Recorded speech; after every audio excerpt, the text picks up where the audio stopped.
Greetings and welcome, everyone. It's All You Can Geek Gamecast, episode 540. I'm one of your hosts, Jim Gass, joined by Mike Sneedy. What's up? Corey Feinsod. Ahoy. And Tony Korkanakis. Hello. Welcome, guys. Welcome, listeners and viewers, to 540 of the Gamecast. Games. What's happening this year? We don't know. It's questionable. PS5s are in the wild-ish. I traded in my PS4. Oh, nice. Wow. It's done. It's not here. I don't have a PS4. It sat for months collecting dust. And last time I turned it on was for the Final Fantasy VII game. Wait. Yes, that was the last one I played. And before that, it was like Spider-Man. Like it's Did you get like a bonus for your trading or something there? Yeah, they gave me You're gonna wait a little bit to play Miles Morales. That means. Yeah, because what happened was I was gonna get Miles Morales, and I was like, I know that there's a better version of this out there, so I'm like, I'd rather play it in the better, faster frame rate, stuff like that. So I'm like, I'd rather play it that way. And I'm not saying I'm gonna get a PS5 anytime soon, although I did try today. You either wait a little bit for PS5 or like 5 years for PC. No, I'm thinking. Well, a little bit for PS5, and because I think the PlayStation 5 works best to get for a console. Besides the new Nintendo Switch, which whenever that comes out or gets announced, I'm definitely getting that system. But a gaming PC for me is more for my like Xbox exclusive / PC games that I want to play. And that will happen as well. It's going to happen. I'm going to as soon as I can figure out what I want to do with the video card side or pre-built whatever. But as I was talking to you guys on Discord, trading in my system now just makes perfect sense. Like it's doing nothing for me. Like every time I turn it on, I basically have to wait, 30, 45 minutes for it to update anyways, because it's got the newest OS at that point, because I'm so far behind usually. So I traded it in for, I got like 225 in credit. I already had like 120. So, I'm already near a PlayStation 5 in cost. They posted them. They've been going up a couple times now, actually, on GameStop. So I'll keep my eye out. And I'm not going to buy a bundle, though. I'm going to wait and get the actual system. I'm not giving them my, $730 bundle that they were selling today. I'm not doing that. I'm sorry. I'm not giving you money for Call of Duty. It's not happening. They had Spider-Man, and they could swap it for you though. No, they any item that gets it has like in the fine print. No items can be returned unless all together. The manager, the one I go to, he's like, dude, just do it and bring it here, and I'll swap it for you. And I was like, all right. Oh, that'd be fine. Gotta get chummy with the managers, man. Right there. Yeah. GameStop and I are on very good terms right now, so. I must not have watched this podcast. Technically, yeah. You've been making money on GameStop. They've been paying me. GameStop's been paying me the last few weeks, so I'm good. But it's been interesting. Yeah, how much I slam them and constantly use their trade-ins and make money on them as well. So, but it's gonna be interesting. Like I don't know, guys. I think the PS5 makes sense because Mike is right with these exclusives to PC. Like it just takes forever for Sony, and I don't see them changing that format. I just don't. Unless you guys think so. No time soon, at least, until the entire console market falls apart. Horizon 2, PS5 exclusive for at least a year. In my opinion. Before it comes to PC. At least a year. How about 4? They're definitely going to wait a little while for that to PC. Yeah. So I would prefer to play that game, and I think there's Miles Morales. There's a couple games I know on your PS4 that you just traded in. No, because I want to play the best version of these games. I've always been. It happened. It happened. It switched. The Switch switched. Yeah. Because I want to play the best versions for the measly $150 for me to buy a PS5 to play the best versions. That's not bad. Once it's available like that, it makes sense. You're not paying $2,000 for it. In my head as well, when it's available and it's actually able to be bought at that price for no bundle, Miles Morales will be $20. So I would hope so. Yeah, and nicely patched, and you know what I mean. A lot of these early adopter kings will work out. Yeah, and controller drift and all that stuff will be worked out. You know what I mean? So it's you get through all this crap in the beginning, and then you finally buy the system. It's funny. They don't talk about Xbox controller drift too much, but I have the worst case of that on a relatively new. They talk about it. It's just I they know, talk but about it. they I know talk, it exists. lately it's mostly Joy-Cons and. This is why I don't get worked up. I know, but this is why I don't get worked up over controller drift. Like the Switch, people were slamming that. I'm like, it's every fucking system. Like every time somebody releases a system, the controllers drift. It happens. They have to fix it, but and as long as they do, like if they don't do anything about it, then that's a problem. But you expect it. Like the Elite controller has a huge drift issue, and you know what I mean. Like that's known, and even the second one I heard still there. So I want to get that controller, but I'll wait. But I did re-up my Game Pass. I had Bing points and nice. Free 3 months. Free 3 months, might as well take it. And so I got to, like I said, I was playing Tactics this week, and I am considering Outriders. I downloaded it. I read it's really difficult, like really hard. I would 63 gigs on Xbox. Yeah, I would only do that if I could get the my online crew to play it too, but I'm not sure. They're still stuck in World of Tanks, which I am looking for anything to pivot out of that at this point. As you should, Mike. As you should. I'm not even bad at the game. Like I don't play for like a week and then I go and they're like, oh, what are you doing? What you want to do? That makes sense. Yeah, that's it. I mean, like honestly, I think that's what Gears Tactics like. It's my style game, but I don't know if it's hitting at the right spot for me. Like if I'm ready to play it. So, because I keep like, I'm probably going to start the Mana, the Trials of Mana, the Switch game. Was it Trials? Mm-hmm. Yeah. So I don't know. I'll probably start that, even though I just came from an RPG. But I'm kind of like, yeah, let's get into a nice fun story, and I like those adventure stories. I think that would actually where I want to be right now with that. So, but like Outriders is kind of that hot name right now, and obviously they're having a lot of issues, server wise. But I do want to try it. I mean, I don't know why. I think it. I don't know. It's got my interest. So, have you guys followed that story, by the way? Loosely, because I know a lot of the same people that cover a few things I've been looking at started mentioning it a lot, and it's just a new game.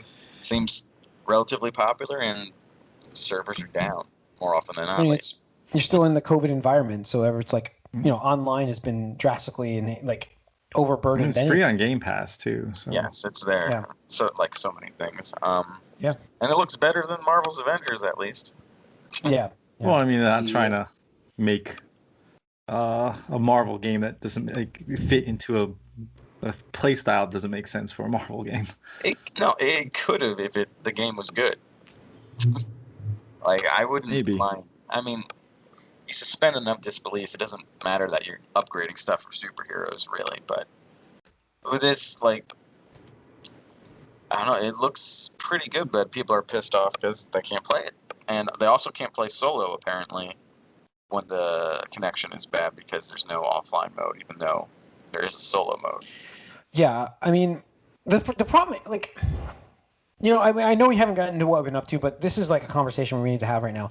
Like, people watching this video, I don't think I'm out of line saying this right now. Like, there's zero reason for you to be flipping the fuck out on people on Twitter at all who make this game. Like not even those people. People. As gamers, can we be fucking civil can we grow up? Can we grow up? It's not just gamers though, man. Like everything. That's what I'm saying. Like, can we just fucking Twitter? Like, I went into Twitter and there was a guy who does their marketing, and he's like, he made a post like, he's like, I have been crying some nights the amount of people that have been hate slamming me like crazy. He's like, I don't even work on the game. I'm in charge of the marketing, and he's like, I don't understand what you guys want me to do about this game. I don't understand what you want me to do. It is not my job. He's like, people are working 24/7 to fix this game. And he's like, everybody just needs to relax and wait. They'll fix it. Game? So Outriders. Oh, right. The issue is this: they know and they explain, and I understand that when you launch a very large multiplayer-focused game like that, there's going to be outages almost 100% of the time, around the launch, and there's growing pains, and they have to figure out how to manage their servers. That's just gonna happen. Super hard to predict how well it's gonna do. Like That's you the don't problem. know. What if you overshoot your servers? Yeah. Yeah, but all that's understandable. But to me, I think where I say, well, maybe, and so maybe there is some room for criticism here, is these games should have offline modes that are functional then. If this is such a crapshoot, at launch, because it's on Game Pass too, so I'm sure a very large portion of the players didn't specifically pay for this anyway, so they shouldn't be this upset, but it is upsetting where you think you're playing a game and then you can't. You just got something and you can't play it. So if there's an offline mode, you can sort of smooth it over a little bit. But no, everyone, and I don't know if there's outside pressure, with all the subscriptions. My thing is this: like we've come through. Like, look, we've slammed Cyberpunk, right? Tony, we talked about that before. Like, that was a botched leak. That was money grab from the release. The people wanted to release it, and I stand by that statement. But I'm talking about the people that are just like, somebody posts something, nothing to do with the game on their account that had to work. They worked on the game, right? Nothing to do with the game they posted. The first comment you see from them is, "Your game is shit." Like, he's not even talking about the game right now. What the fuck why are you even chiming into this thing? Like, that's the culture that I want. Like, we need to just stop.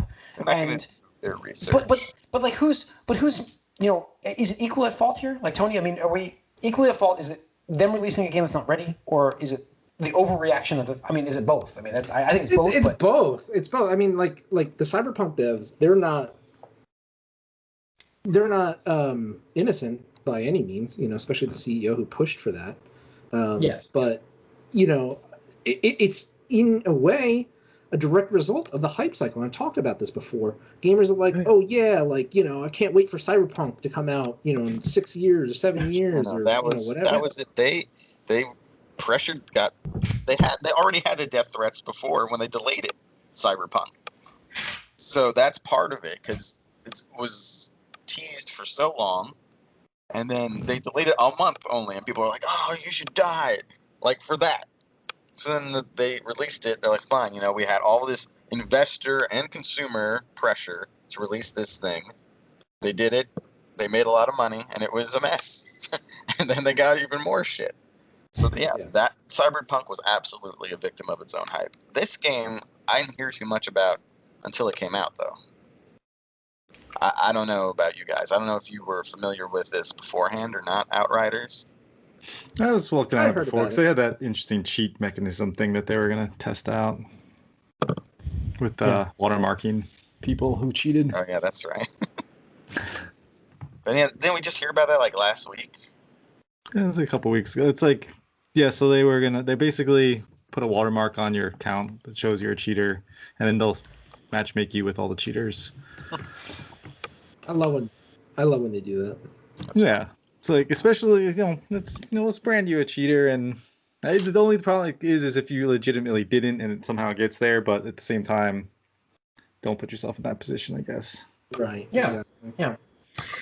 So I don't know. Things have to get fixed on the development side of games. We know that. We know that for years now. We've known that. Mm-hmm. I don't know how they fix that. I mean, it's tough because it's just like it's just a cycle of people like hating on something because it's not done or it's not working, and then the dev pressure to make it work. So it's got to be 14 to 20 hour days that they're working or whatever, and all this overworked people are just doing stuff, and then you get the fan backlash. It's just like But you know what though? Like, listen, never-ending cycle. Sometimes like you deserve fan backlash. You definitely do. Like, I'm not saying to not let them know that they've made a shitty game. Like, I get that, but there's a tipping point where you've gone too far. And there's a certain way to go about it that's more constructive criticism compared to just outright hate and terrible terribleness. We saw it. And we ranted on Cyberpunk a long time. We fuck Capcom. We've done this before, like with companies ourselves. But it's we're not going on Twitter and calling out individual people and trying to ruin their lives. People are getting death threats. Like, there's no reason for that. There's zero reason. Oh, and that's the thing is, like, how much time and energy do you have that you can go and like start stalking people on Twitter or social media to just like throw hate at them. It's like so much energy you're putting into that, where you could be like putting that energy into something more positive. Right, you're just bringing negativity and stuff like that. I mean, That's it. Because of this controversy, I saw some Twitter account of somebody that worked at. It was one of the bigger studios, and I forget. I should have liked it or saved it or something like that. But they said that because of all the harassment and stuff people were getting on their social media accounts, the company hired a professional psychologist so that people could like have sessions and not, want to It's like PTSD. It's like they're getting PTSD from this shit. Well, it's like you're putting all this time and effort and energy into something, and you're working overtime, and then you're just getting hated on for it. It's like, why even bother? And so, yeah, like the mindset is just you can't be in a good space. Right. You definitely need. I don't know. I just feel like at the end of the day, while this is a media to consume and enjoy and or even hate, I don't, whatever you want to do with it, I don't care.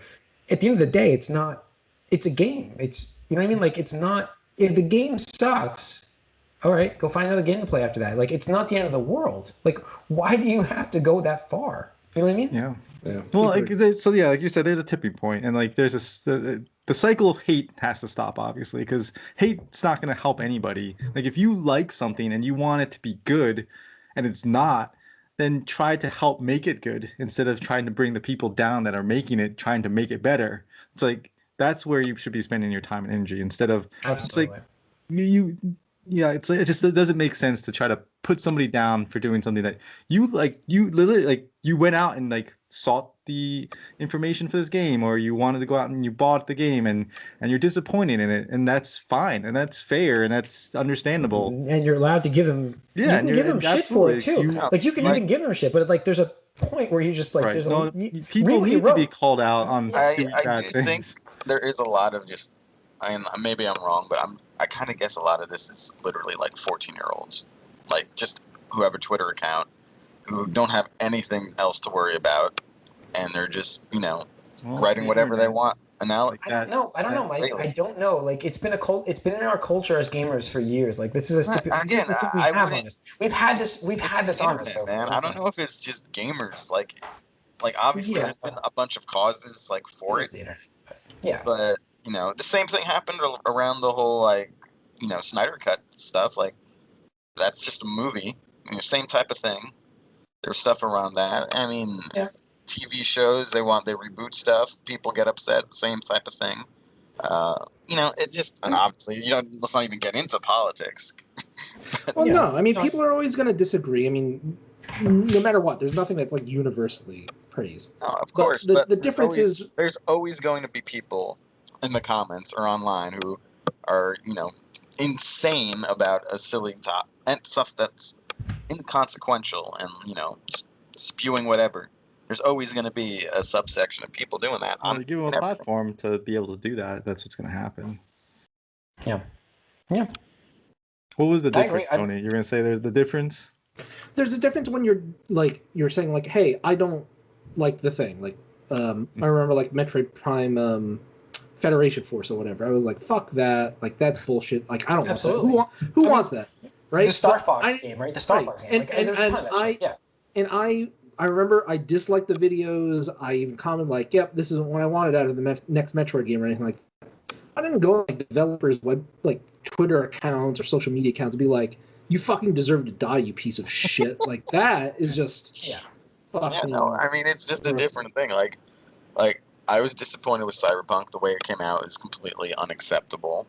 But I want them to continue working on it. Like, I don't want these people to feel bad. I want them to just work and like be happy about it. So like everyone's like, oh, I'll never trust these people again. I hate them. And it's just like, well, I want to see them work some more. I want to see them do better. It goes back to like my love of like Star Wars. Like, I was disappointed in the latest trilogy that we got. That doesn't mean I want to be just, I'm not going to slam them for that. I want to see more though. I want them to, I want to see more Star Wars. Like, it's hard for me to even like think someone should lose their job, like generally, like right. Like I don't even call for people's jobs too often. Like so they have to do something really messed up for me to like want them to be fired. So I don't. Yeah. But Absolutely. So. And the biggest thing also is, to speak with your wallet. When you don't like something, don't keep consuming it, and don't like buy it and support the thing that you don't like. It's like, just stop. Yeah, absolutely. So, all right. Let's get into what I've been up to, and then we'll come back to some news. Let's see. Mike, what have you been playing? I'm getting a little farther into Yakuza 5. I've switched characters again. It's interesting because I can see how some people really like this game in the series and some people don't like it that much. Because it definitely has a wider breadth of gameplay options. I'm now... I don't want to mention this character too much because you won't... Until everyone plays Kiwami or the first one, like that's where this character matters. But it is a character that's younger. And there is the section where you're... playing as her for the first time, and she's an idol, and I guess the Japanese like idol thing is something more specific than what we know as it. So it's just like this little like 14-year-old girl who's like a pop star. You have these sort of weird, uncomfortable like things where you're like you do handshaking events, and all these creepy guys are like talking to her, and like you have to hold on until the bodyguard comes, and then you either smile and tell the bodyguard to go away, or there's all this. It's just weird, and that's the gameplay section. It's mostly rhythm stuff, shit, as you sing and dance and perform, and try to win the Princess League Championship. And this is literally like a quarter of this game. It feels like this Yakuza game. So it's interesting. It's funny, but it's also they got their hands in everything, so man. Yeah. So there's a lot of songs in there. Some of them are funny, but yeah, it's a weird section. But it's tying into more of a bigger Yakuza conspiracy somehow, and it is. They did bring it back, which is funny. Somehow that is going to have to do with a couple of clans going to war, but it's funny. We'll see how it goes. I'm getting closer to the back half of this game, and then 6, and then I don't know if I'll go right into 6, but I said that last time, between 4 and 5. So might as well. What else are you gonna play? I got a little bit of a backlog, really, if I want. Outriders, Jim. Yeah. No, I mean I was try it. While it's on Game Pass, I was gonna play Control. Maybe. Maybe Maybe I'll see you guys on there. Something Control. like You might like Control. Yeah, I think now it's on Game Pass, I might give that a try, or I might even look and see what happened with the patch in Cyberpunk, even though there's not much more to do. I don't know. But yeah, still go through it. It's fun. It's just weird. All right, Corey? Not too much gaming this week. Got to watch a bunch of stuff, but not too much gaming. Okay. All right. Tony? Just a little bit more Monster Hunter. I'm enjoying it. Yeah, it's really fun. The wire bug mechanic, which is like the gimmick or whatever, is really cool because it just allows you some more movement and mobility options, which is just super fun because you can use it like offensively to like zoom towards a monster and then like do like a slashing jump attack, or you can use it like defensively to like reposition yourself and whatnot. So I'm enjoying it, taking my time with it and stuff like that. A couple of my friends already like plowed through the game. I'm just like, it's been out for a week. Come on, come on, and stuff like that. But yeah, enjoying it a lot. And so you haven't beaten the story yet? No, dude, come on. Yeah, I know, right? I'm just like, okay. But I think Capcom just announced 5 million sales already. Half of that in Japan. So. Do you think this is a game that like is captured you though? Like, have you been like craving time with it as much as like Final Fantasy? Like, 'cause it seemed like Final Fantasy, you just fell into that and just sort of like. Yeah, well, Final Fantasy just has so much to do. Like, you really have to pick and choose what you want to do. Monster Hunter, you're killing monsters. That's it. Stuff like that. But it's nice because it's more combat oriented and a bit harder to do things. So yeah. Cool. Corey? Oh, that's right. Not you. Me, nothing. As I mentioned, I was playing Gears Tactics a little bit. That's about it. So, all right. Back to news. MLB The Show is coming on Xbox this year. Did you guys know that? Yes. That's quite. I saw it. Yep. Did you also know it's going to be on Game Pass day one? That's quite interesting. Oh boy. That's huge. That's Sony big. exclusive game. It's just weird. It's just so weird. Just recently too. Like, do you know what's weird about the situation is I was thinking about getting this game because I was like, it's coming on Xbox. I have my Xbox. I'm kind of hungry for some baseball stuff. I don't know what it is. And then, like, that same morning is when I posted that news about them announcing it on Game Pass. I'm like, holy shit, I don't even have to buy this now. I have Game Pass. Yeah. So 2K21 is actually on Game Pass now too. I don't know how long it's going to be there, but I feel like these sports games could see a little bit of a resurgence of play, at least for people like us on these subscription sites.